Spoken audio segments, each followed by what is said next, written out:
I just want to frame today's little piece that I've got for you, which I have entitled Lead Now, Lead Next, a Shared Inclusive Leadership Journey, with the 2020 UNESCO Inclusion and Education report, which talks about systems having different places that they come to in their journey of inclusion. And so all the systems here at ARC come at different places along that journey.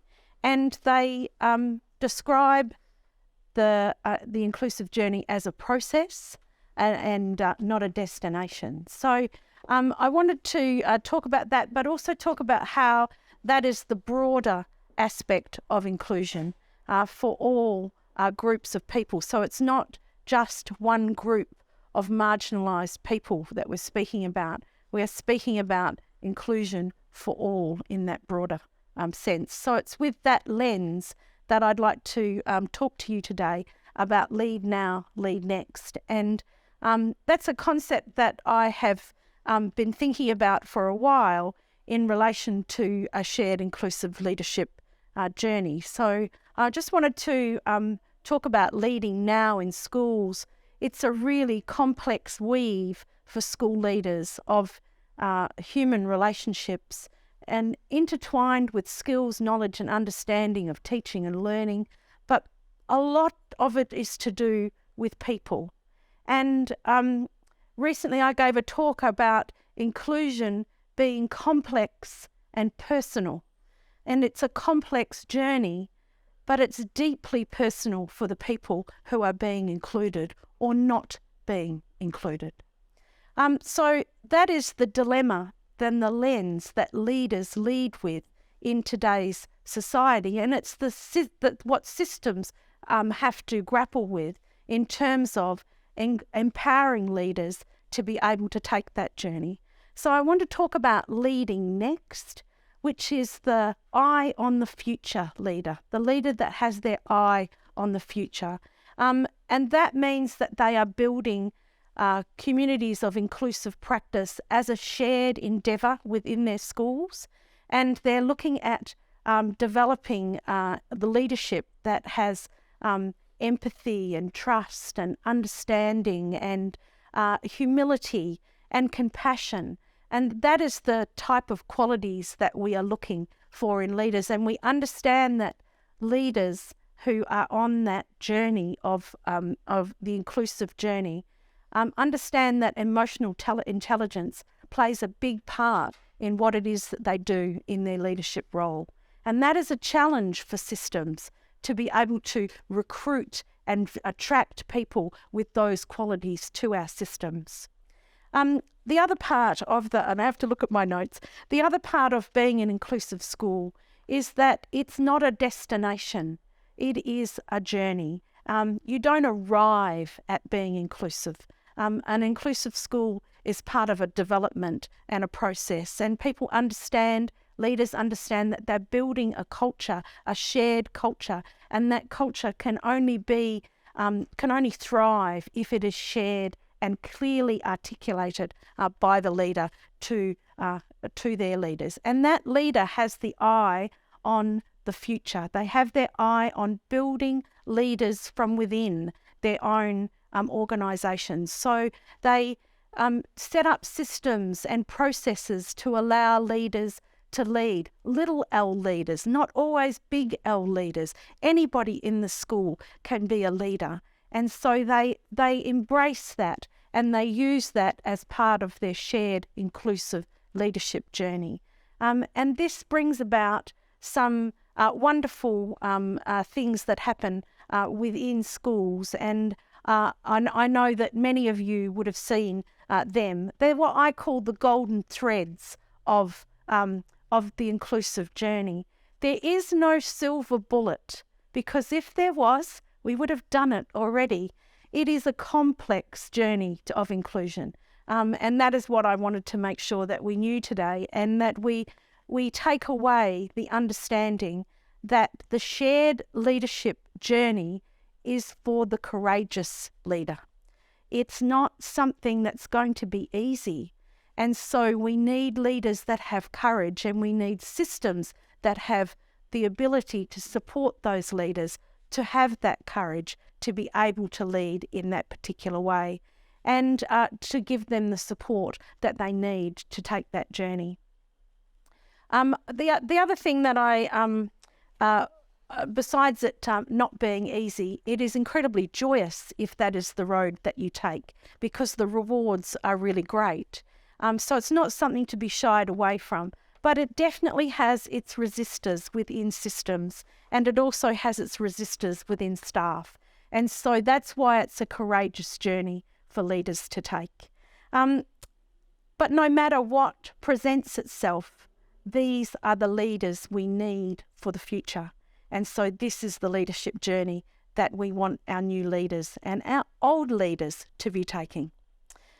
I want to just jump into the COVID-19 pandemic and talk about how that was one of the most extraordinary periods of our recent modern history. And we asked a lot of the leaders in schools, and we wanted them to keep the schools open, and we wanted them to do what needed to be done. And so they took the challenge, and they did the lead now. They rose to the occasion, and it did bring out the best in leadership. We asked people to do things with IT, with staff that weren't ready to move into online learning, and leaders took that challenge. We asked them to roll out material and support and IT, and we scrambled to make sure that we had enough of all of those things so that the system could continue, and so that we could have some sense of normal for people who were in periods of extended lockdown. We found out that schools have a real social aspect to them, and that was really brought home to families who had to homeschool their children for long periods of time. They saw values in schools that they had never seen before.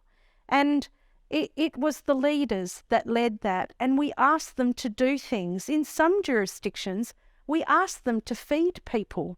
We asked them to support families to get COVID testing. We asked of them extraordinary things, and they did that with humility and compassion, and with a great empathy of humankind.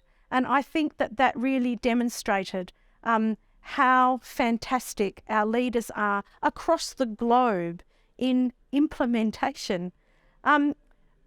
They were supporting systems to do whatever needed to be done. However, they did that while the plane was still they're flying the plane, and we're still building it in systems, because we didn't have all the answers, but they were still being the public face. We asked schools to do things in regards to assessment that had never been done before. Systems that relied on exams asked schools to get their teachers to be able to help get senior secondary school students into higher education. And they had to do that by using what they already had within their systems in their schools. They were able to say, we have valid and reliable data on students. We have confidence in making those judgments. And they were able to do that and support the system so that they could have confidence in knowing that those teacher judgments were backed up by data. So I think we asked an extraordinary amount of leaders in that time during the pandemic. But also, we had a lot of conversations. There were a lot of educational conversations that happened during COVID. And I remember right at the very beginning of the pandemic, I think it was May of 2020, and there was a WISE conference, and there was a talk by Valerie Hannon from the Global Education Leaders Partnership. And Valerie said, right at the very beginning, COVID has disrupted and revealed. And some of those things that it revealed, we didn't like. Some of those things that it revealed, we did like.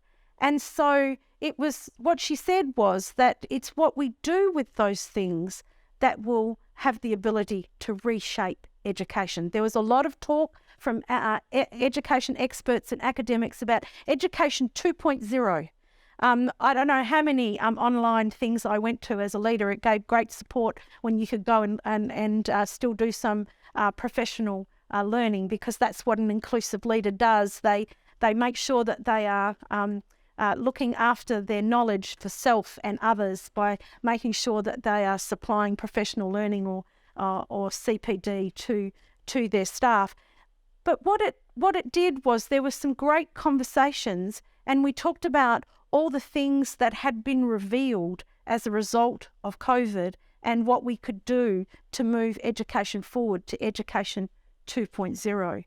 And so today I want to focus on that, because I think that it has a little bit of a knock-on effect, let's say, for the inclusive leadership approach.